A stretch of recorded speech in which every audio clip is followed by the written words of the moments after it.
গত ক্লাসে আমরা তুল্য স্প্রিং ধ্রুবক পড়িয়েছিলাম। দুইটা স্প্রিংকে বা ততোধিক স্প্রিংকে যদি আমরা শ্রেণী সমবায়ে যুক্ত করি তাহলে কিরকম স্প্রিং ধ্রুবক পাবো তুল্য, সমান্তরাল ভাবে সংযুক্ত করলে কিভাবে পাবো সেটা আজকে দেখবো আমরা। গত ক্লাসে আমরা দেখেছিলাম দুইটা স্প্রিং এর ক্ষেত্রে যে ভিন্ন ভিন্ন স্প্রিং ধ্রুবক সহ দুইটা স্প্রিং যদি শ্রেণীতে যুক্ত থাকে তাহলে তাদের তুল্য স্প্রিং ধ্রুবক হয়েছিল দেখো খেয়াল করে, ks ধরেছিলাম আমরা 1/ks = 1/k1 যোগ 1/k2 যোগ আরো যদি থাকে, ঠিক আছে।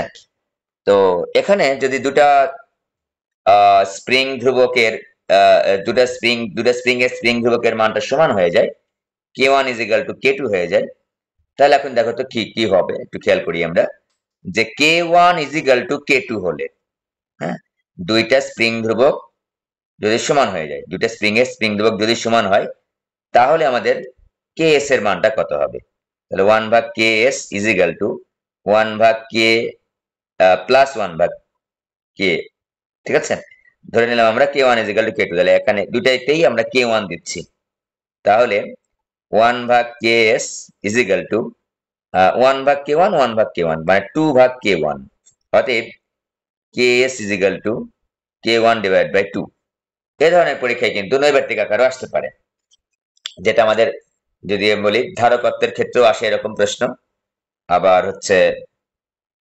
ওইটার ক্ষেত্রেও আসে, রোধের ক্ষেত্রেও আসে, ঠিক আছে।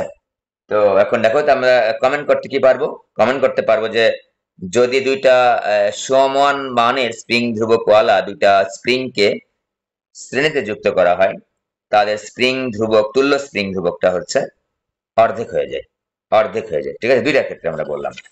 আজকে একটু স্টাডি করব সমান্তরাল ভাবে যুক্ত আছে এমন দুইটা স্প্রিং, সমান্তরাল ভাবে যুক্ত আছে, ঠিক আছে। দেখলেই চিনতে পারবো, এই যে এইরকম একটা দৃঢ় অবলম্বন, ঠিক আছে।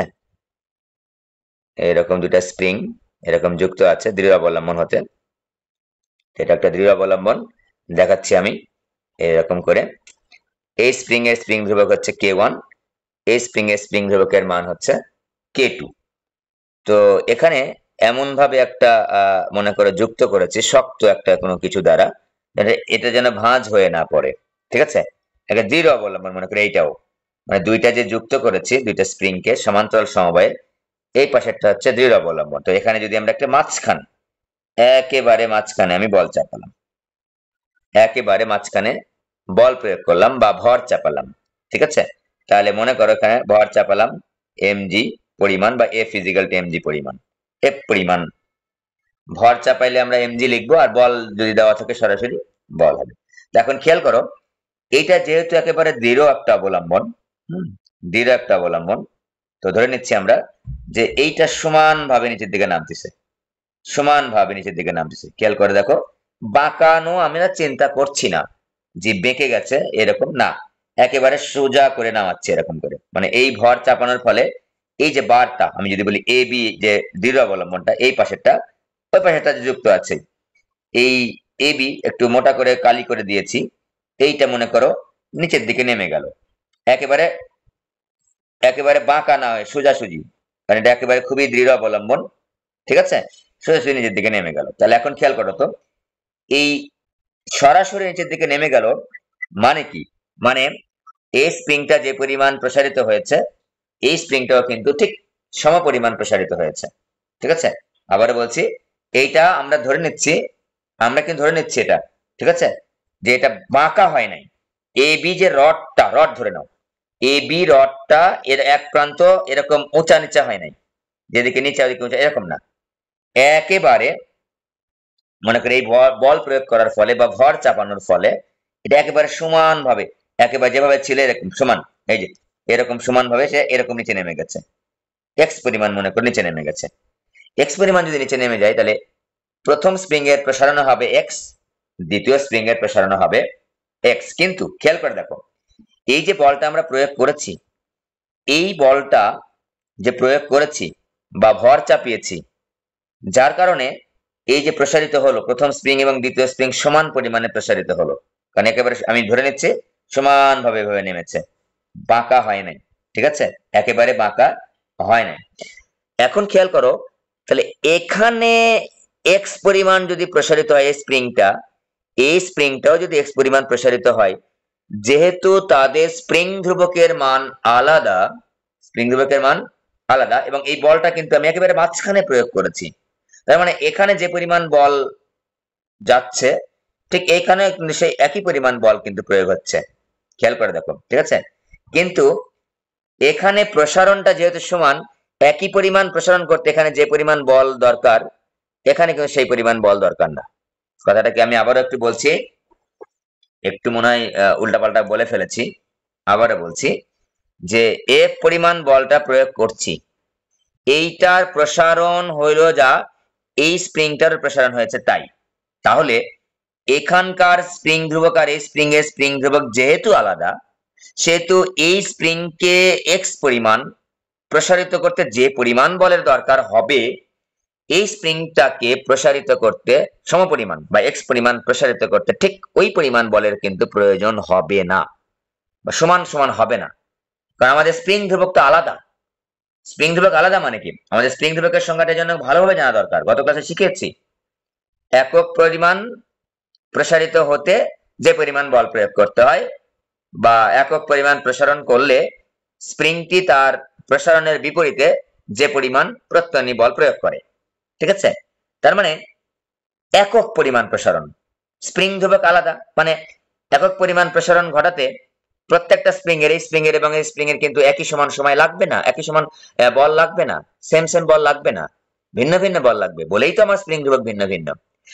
উল্টাভাবে যদি কথাটা বলি, একই প্রসারণ ঘটাতে কিন্তু এই স্প্রিং এর যে পরিমাণ বলের দরকার হবে বা বল প্রয়োগ করতে হবে, বা যে পরিমাণ প্রত্যয়নী বল প্রয়োগ করবে উল্টা দিকে, ঠিক এইটাতে কিন্তু ঠিক সেই পরিমাণ লাগবে না, আলাদা লাগবে। কিন্তু আমাদের টোটাল বল কত দিয়েছি আমরা, এফ পরিমাণ দিয়েছি। তাহলে ধরে নাও এই এফ পরিমাণ বলের এখানে আমার F1 পরিমাণ বল দরকার হলো, এখানে মনে করো F2 পরিমাণ বল দরকার হলো। ঠিক আছে, ঠিক আছে, তাহলে এটা কিন্তু উল্টা দিকে কাজ করছে, প্রসারণ উল্টা দিকে, এটাকে আমরা বলতেছি স্প্রিং বল বা প্রত্যয়নী বল। ঠিক আছে, এদিকে বল কাজ করছে কত, F পরিমাণ বল কাজ করছে। তাহলে আমরা কি বলতে পারি না যে F ইজিক্যাল টু F1 যোগ হচ্ছে F2? হ্যাঁ বলতে পারি, F is equal two F1 plus F2, কারণ এই F পরিমাণ বলটাই দুইটা ভাগে ভাগ হয়েছে, এখানে যাচ্ছে F1, এই স্প্রিংটাকে x পরিমাণ প্রসারিত করতে F1 বল পরিমাণ বল প্রয়োগ করতে হয়েছে বা হয়েছে, আর এখানে আমার F2 পরিমাণ বল যাচ্ছে।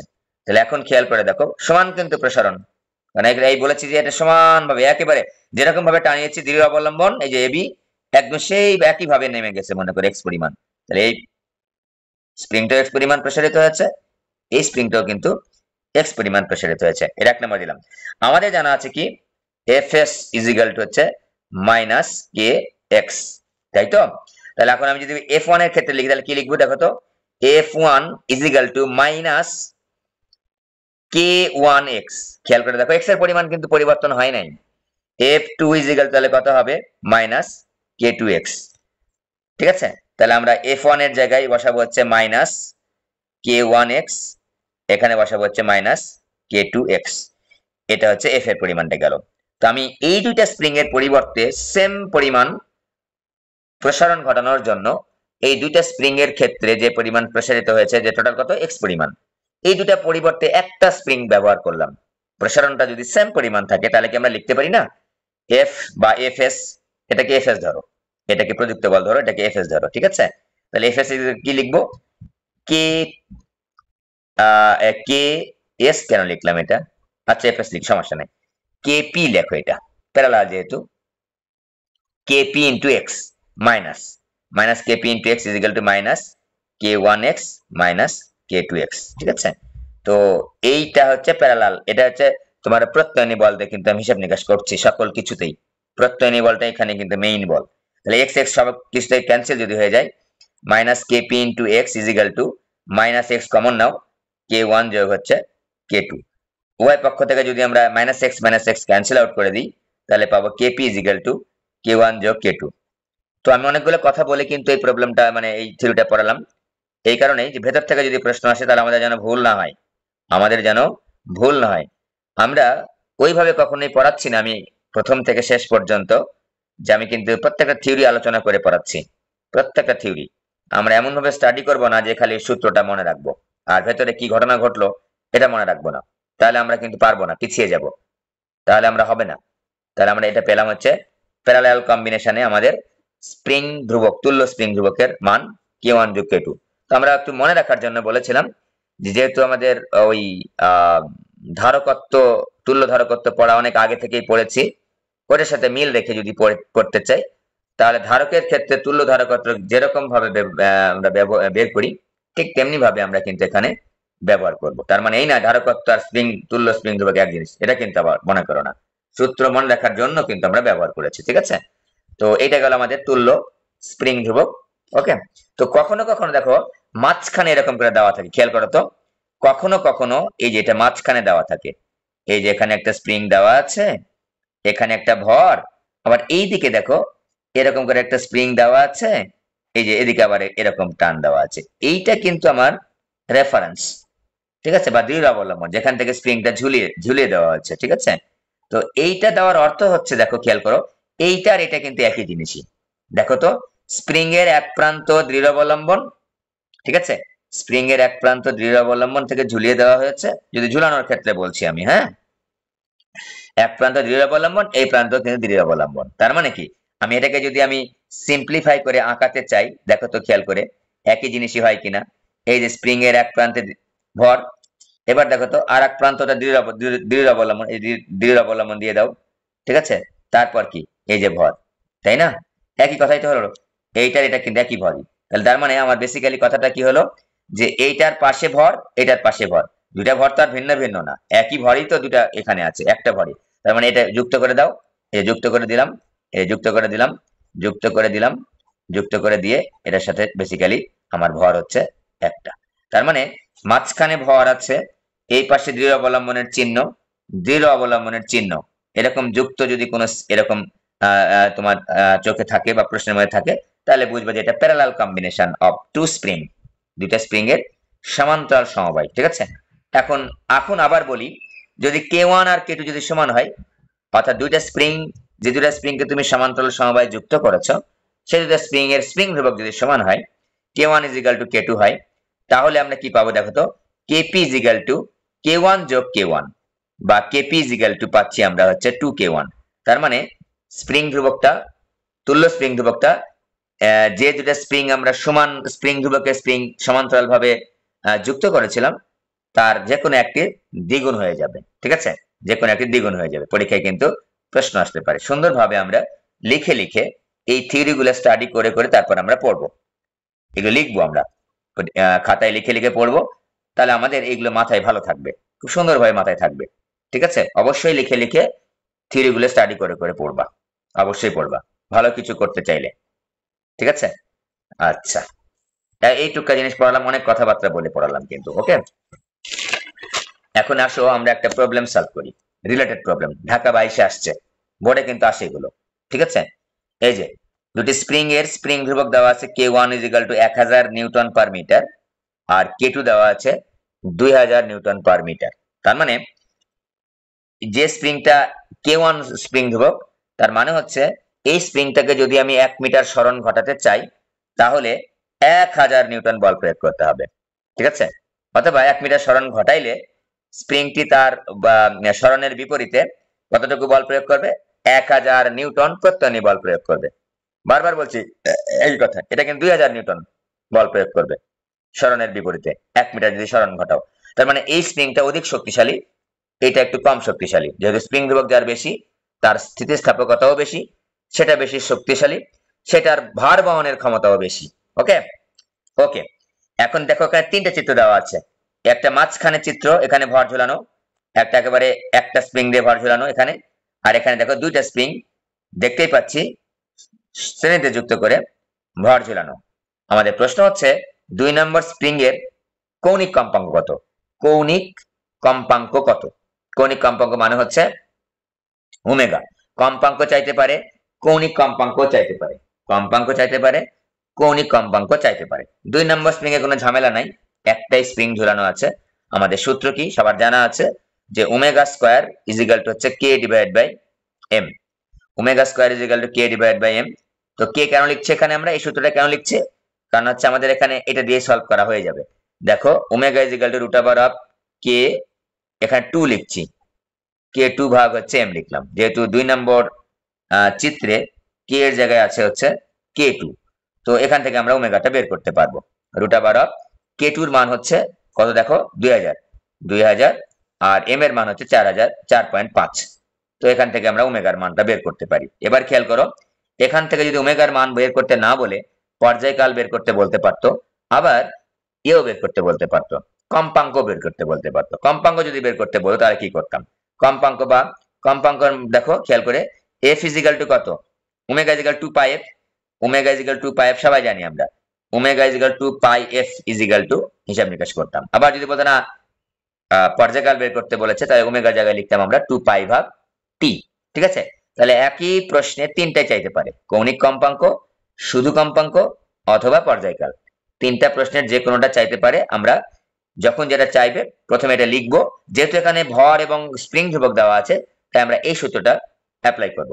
ঠিক আছে, তো এখানে তোমাদের কথা মনে হতে পারে যে স্যার এখানে omega square is equal to k ভাগ m ব্যবহার করলাম, এটা তো পর্যাবৃত্তের গতির মধ্যেকার একটা বিশেষ গতি, সরল দোলন গতির ক্ষেত্রে প্রযোজ্য। হ্যাঁ, এইটা আমরা বাই ডিফল্ট ধরে নিব, সরল দোলন দ্রুতিতেই সরল দোলন গতি, স্প্রিং এর গতিটাকে আমরা বাই ডিফল্ট ধরে নিচ্ছি সরল দোলন গতি। ঠিক আছে, বাই ডিফল্ট দেওয়া যেহেতু নেই, তো দেওয়া থাকা উচিত ছিল যে স্প্রিংটি হচ্ছে সরল দোলন গতিতে দুলছে, এটা বলতে পারতো। যাই হোক, বলে নাই, আমরা বাই ডিফল্ট ধরে নিয়েছি। চিত্র 1 এবং চিত্র 3 এর স্প্রিং এর পর্যায়কাল সমান কিনা, এবার পর্যায়কাল বের করতে বলেছে। 1 নম্বর চিত্রের স্প্রিং এর ক্ষেত্রে দেখো তো, বলতো এই 1 নাম্বার ক্ষেত্রে, এই যে চিত্র 1, এই যে k1 এবং k2 দুটা স্প্রিং শ্রেণীতে আছে নাকি সমান্তরাল আছে বলতে পারবা? মাত্র শিখালাম, এই বলতে পারো কিনা দেখো তো। 1 নাম্বার চিত্রে k1 এবং k2 দুটা স্প্রিং, দেখো এটা কিন্তু শ্রেণীতে না, মাঝখানে যখন ভর আছে, এই পাশে হচ্ছে আমার চিহ্ন, এই পাশেও আমার হচ্ছে চিহ্ন। তার মানে এটাকে একটু যদি এটা এইভাবে ঘুরে এখানে নিয়ে যাও, দুইটাই একটা বিন্দু থেকে ঝুলানো হয়েছে, তার নিচে একটা ভর আছে, তার মানে এটা সমান্তরাল ভাবে যুক্ত। তাহলে আমরা এখন যদি বলি যে টি এর মানটা বের করতে চাই, আমাদের সূত্র কি, এটা মনে রাখলেই হচ্ছে। দেখো omega square is equal to k divide by m, বা 2 বাই ভাগ t। ঠিক আছে, 2 বাই ভাগ t ইজ ইকুয়াল টু হচ্ছে k divide by m, omega is equal to root over k ভাগ m।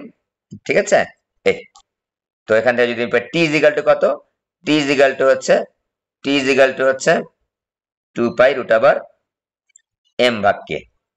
আমি যদি উল্টায় দিই, দেখো t ভাগ 2 পাই is equal to root over m ভাগ k, এখান থেকে আমি এটা পেলাম 1 নাম্বার। ঠিক আছে, অতএব আমি যদি বলি যে প্রথম চিত্রের ক্ষেত্রে আমি t1 ধরলাম, t1 is equal to 2 pi root over m ভাগ k, হ্যাঁ m ভাগ k। আর t2 ইজ ইকুয়াল টু কি লিখবো আমরা 3 নাম্বার চিত্রের ক্ষেত্রে 2 পাই রুট ওভার m ভাগ k। এখন খেয়াল করে k এর জায়গায় আমি কি লিখবো, 1 নম্বর চিত্রের ক্ষেত্রে দেখো দুটো স্প্রিং সমান্তরালে যুক্ত আছে, তাই আমরা এখানে kp লিখছি। 1 নম্বর চিত্রের ক্ষেত্রে আমরা kp লিখছি। আর 3 নম্বর চিত্রের ক্ষেত্রে দেখো তো দুটো স্প্রিং যেহেতু শ্রেণীতে যুক্ত আছে, k এর জায়গায় আমরা হচ্ছে এটা k1, এটা k1, এটা k2, মানগুলো দেওয়া আছে, এটাকে আমরা ks লিখতেছি। এই যে 3 নম্বর চিত্রের ক্ষেত্রে দেখো, এখন দেখো m এর জায়গায় দেখো প্রথম চিত্রের ক্ষেত্রে m দেওয়া আছে 4.5 কেজি, আর তৃতীয় চিত্রের ক্ষেত্রে m প্রাইম এর মান দেওয়া আছে 1 কেজি। তার মানে আমরা তৃতীয় চিত্রের ক্ষেত্রে কিন্তু এখানে m প্রাইম ধরবো। ঠিক আছে, অতএব এটা এবং এটা যেরকম যেখানে দেওয়া আছে সিম্বল, সেখানে আমরা সিম্বলটা বের করলাম। এখন সবকিছু মান দেওয়া আছে, পর্যায়কাল, এখানে 2 পাই, m এর মানটা বসাবো, kp এর মানটা বসাবো। তো kp এর মানটা দেখো তো, প্রথম চিত্রে kp এর মানটা কি হবে, সমান্তরাল যেহেতু যুক্ত আছে তাই আমরা এখানে k1 যোগ k2 লিখবো, k1 যোগ k2 লিখবো। আর এটা হচ্ছে প্রথম চিত্রে, হ্যাঁ প্রথম চিত্রে এটা। আর তৃতীয় চিত্রে দেখো তো, তৃতীয় চিত্রে যেহেতু দুইটা হচ্ছে শ্রেণীতে যুক্ত আছে, তাহলে লিখবো 1 ভাগ ks ইজ ইকুয়াল টু 1 ভাগ k1 যোগ হচ্ছে 1 ভাগ k2। এখান থেকে আমরা ks এর মানটা বের করে নিব। K1 K2 ডিভাইড বাই হচ্ছে K1 যোগ হচ্ছে K2 একবার লিখে ফেললাম। এখান থেকে আমরা পাচ্ছি K1 এর মান 1000 যোগ হচ্ছে 2000, ওকে 3000 নিউটন পার মিটার। এখান থেকে আমরা পাবো 1000 গুণ হচ্ছে 2000 ডিভাইড বাই হচ্ছে 1000 যোগ হচ্ছে 2000, ওকে। তাহলে আমরা কত পাচ্ছি এখানে 1000 গুণ হচ্ছে 2000 ভাগ হচ্ছে 3000। তাহলে এখানে আমি 3টা শূন্য কেটে দিলাম, 1 2 3 1 2 3, তাহলে পাচ্ছি 2000 ভাগ 3, 2000 ভাগ 3, তার মানে 666.67 নিউটন পার মিটার, ওকে। এখন এই কেএস এর মানটা এবং কেপির মানটা এই দুটো সমীকরণে বসিয়ে দিয়ে দেখবো যে প্রথম চিত্রের ক্ষেত্রে টি1 এর মান বেশি হচ্ছে নাকি দ্বিতীয় চিত্রের ক্ষেত্রে টি2 এর মান বেশি হচ্ছে নাকি সমান হচ্ছে। তাহলে আমাদের প্রবলেমটা সলভ হয়ে যাবে, ওকে। এই গেল আমাদের স্প্রিং রিলেটেড প্রবলেম। এরকম বিভিন্ন ভাবে থাকতে পারে, চিত্রটা এভাবে না থেকে অনুভূমিক ভাবে থাকতে পারে, কোনো সমস্যা নাই, একই ভাবেই আমরা সলভ করব। অনুভূমিক ভাবে কিন্তু চিত্র দেওয়া থাকতে পারে, ঠিক আছে। এখন আমরা আর একটা প্রবলেম তোমাদের দেখানো হয় নাই, সেটা হচ্ছে একটু দেখিয়ে নিচ্ছি।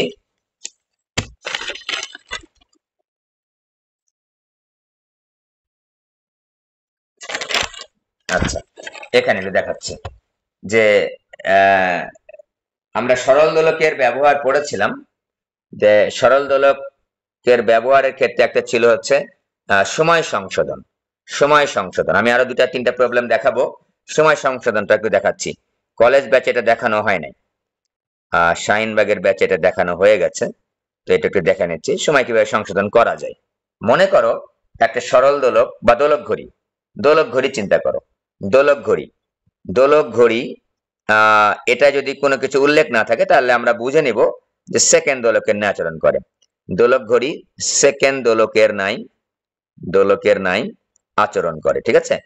মানে বেসিক্যালি কথাটা হচ্ছে যে দোলক ঘড়ি বলতে যে একটা বাসার মধ্যে ঘড়ি টানানো আছে, সেই ঘড়িটাতে একটা দোলক সেট করা আছে, সরল দোলক।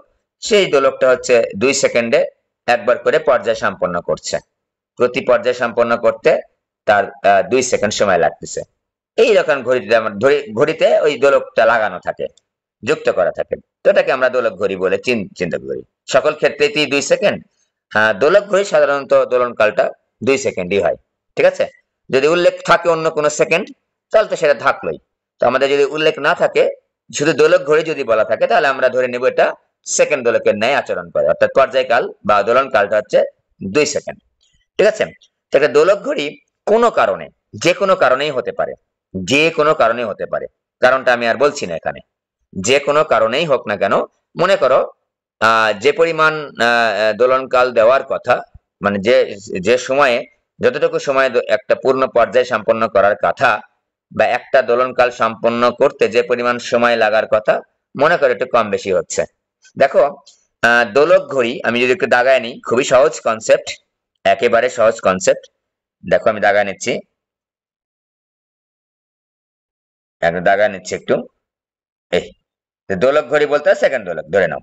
তো সেকেন্ড দোলক মানে হচ্ছে এই প্রান্ত থেকে এই প্রান্তে যেয়ে আবার এই প্রান্তে ফিরে আসতে তার 2 সেকেন্ড সময় লাগে। এখন যদি এমন হয় যে এখান থেকে, তাহলে এখানে যেতে কত সময় লাগবে, কত 1 সেকেন্ড, ঠিক আছে। অতএব অর্ধ দোলনকাল, তাহলে একটা দোলক ঘড়ির অর্ধ দোলনকাল 1 সেকেন্ড, ঠিক আছে। একেবারে সহজ কথা। দোলক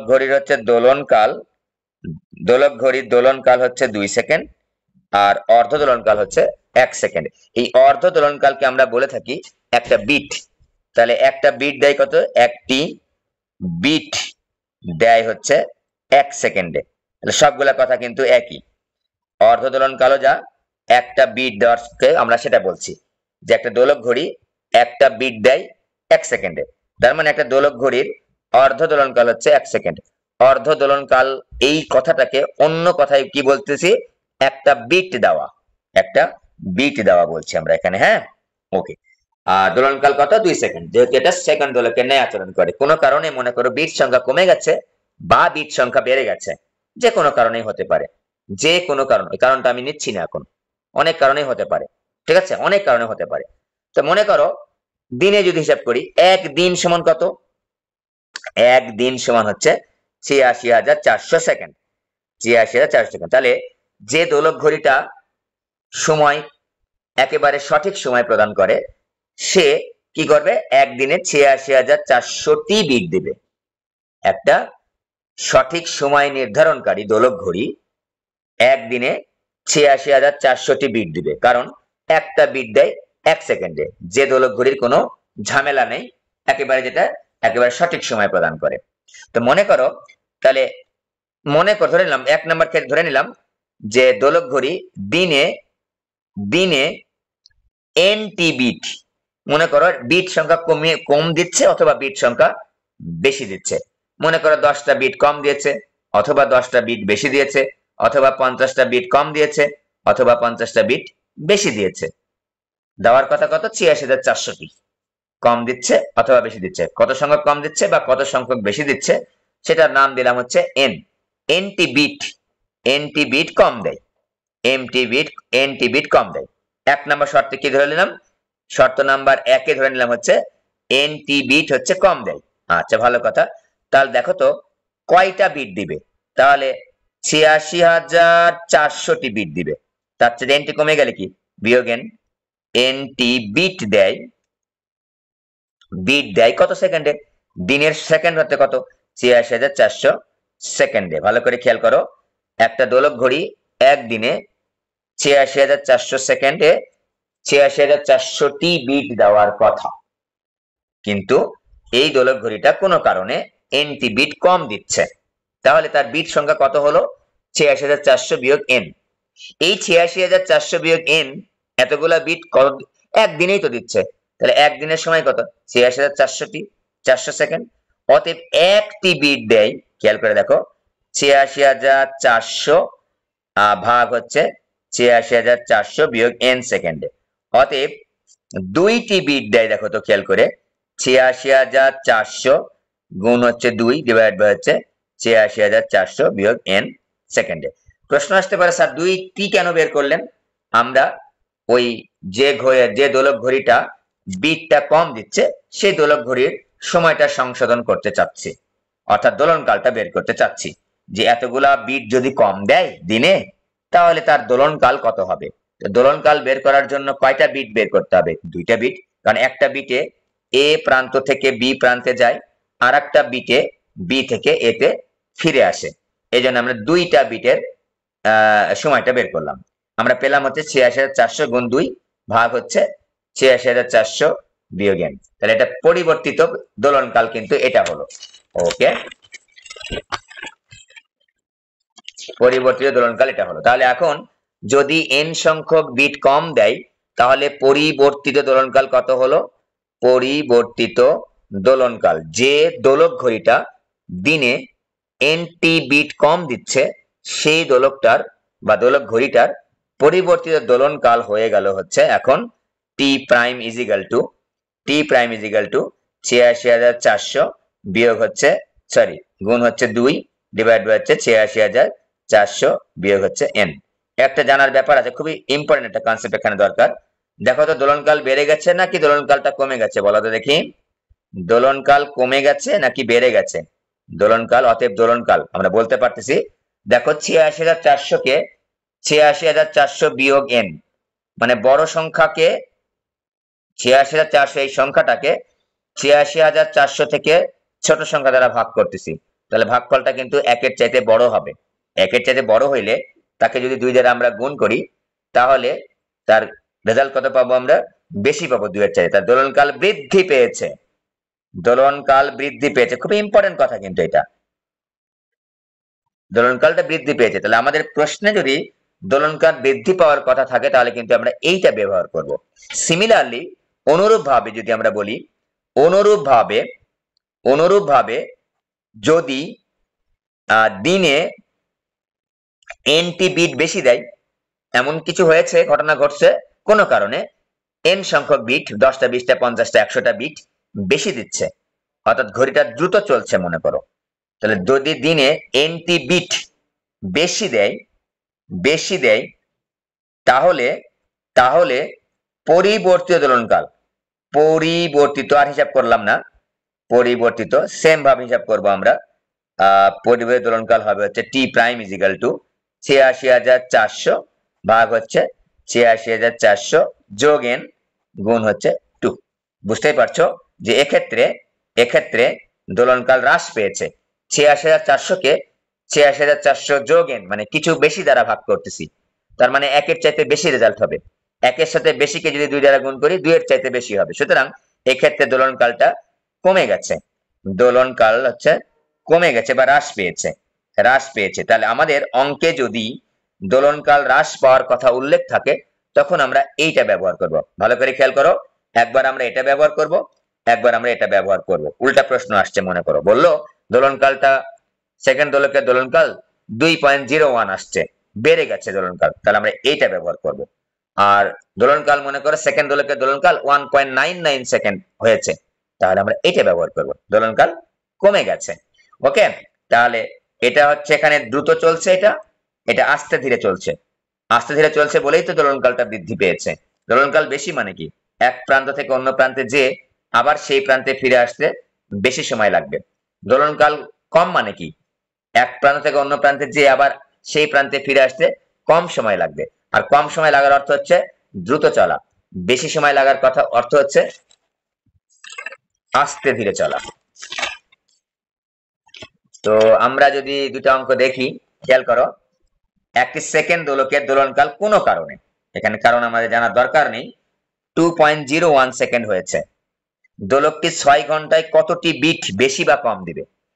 প্রশ্নটা কিন্তু একটু ঝামেলাযুক্ত, মানে খুবই সহজ, আবার যদি মনে করো যে স্যার কোনটা ব্যবহার করবো, কত দেখো বেশি নাকি কম দিবে বিট, খেয়াল করে দেখো কথাটা 6 ঘন্টায়, কিন্তু এখানে কিন্তু একদিনের কথা বলে নাই। আমরা যখন একদিন নিয়ে কাজ করেছি, মাত্র যেটা শিখে আসলাম, তখন কিন্তু আমরা একদিনের সেকেন্ড সংখ্যা নিয়ে লিখেছিলাম, একদিন নিয়ে কাজ করেছি। এখন কি আমি একদিন নিয়ে কাজ করব? যে প্রবলেমটা আমার সামনে দেওয়া আছে, না, এখন কিন্তু আমি একদিন নিয়ে কাজ করব না, এখন আমাদের সময় হচ্ছে 6 ঘন্টা। তাহলে আমাদের সময় কত? 6 ঘন্টা।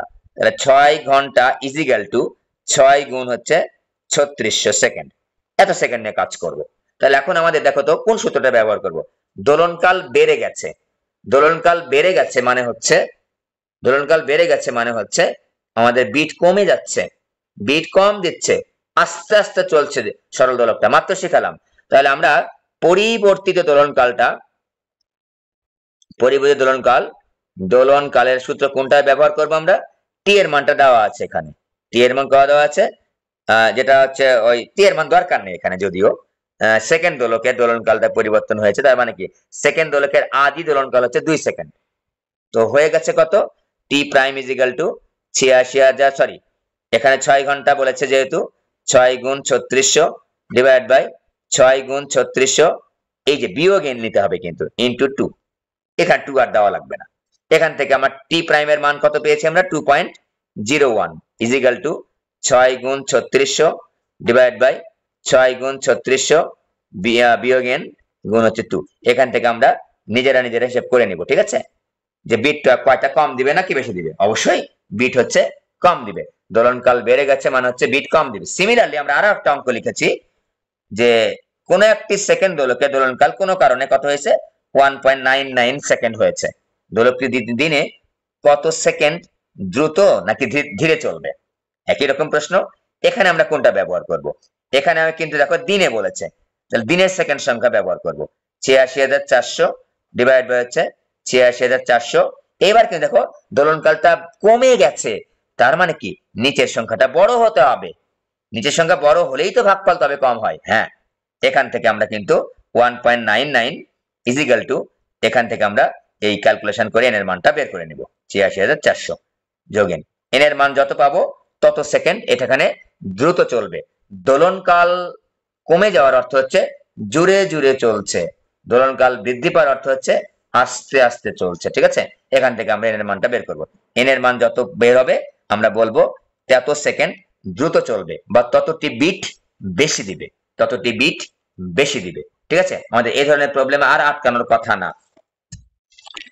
আর একটা প্রবলেম লিখেছিলাম, হয়তো বা কেটে যাবে এখনই, আর লিঙ্ক দিব না। একটা সেকেন্ড দোলককে অথবা একটা দোলক ঘড়িকে, সেকেন্ড দোলক বা দোলক ঘড়ি দুটো অপশনে দিয়েছি অবলিক দিয়ে, পাহাড়ের চূড়ায় নিয়ে যাওয়া হলে দিনে 50 সেকেন্ড সময় হারায়।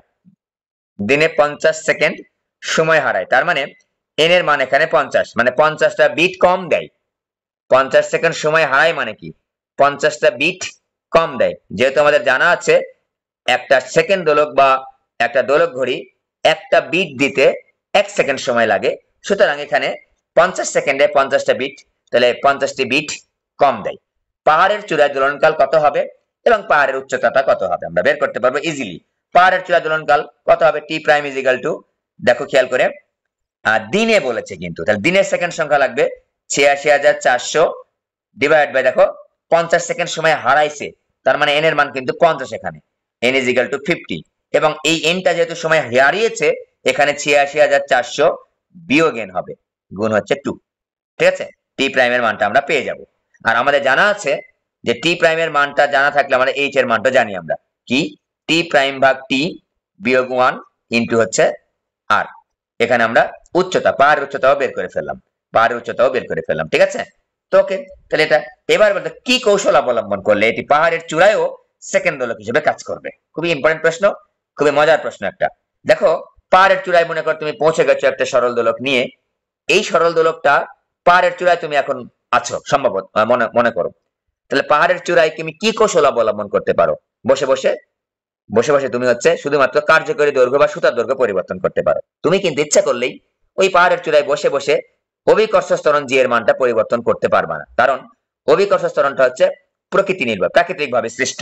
সুতরাং আমাদের যখন এরকম কথা বলবে, যে মনে করো আমি এখন এখানে বসে আছি, আমাকে বললো যে দোলনকাল পরিবর্তন করো, বা তোমাকে বললাম যে তুমি একটা দোলনকাল এখন তোমার 2 সেকেন্ড, তুমি পরিবর্তন করে 3 সেকেন্ড করো, তুমি কিন্তু ইচ্ছা করলে কিন্তু জি এর মানটা কমাতে বাড়াতে পারবা না, কারণ তুমি পৃথিবী পৃষ্ঠে আছো, অভিকর্ষ ত্বরণের মানটা সেম সেম থাকবে।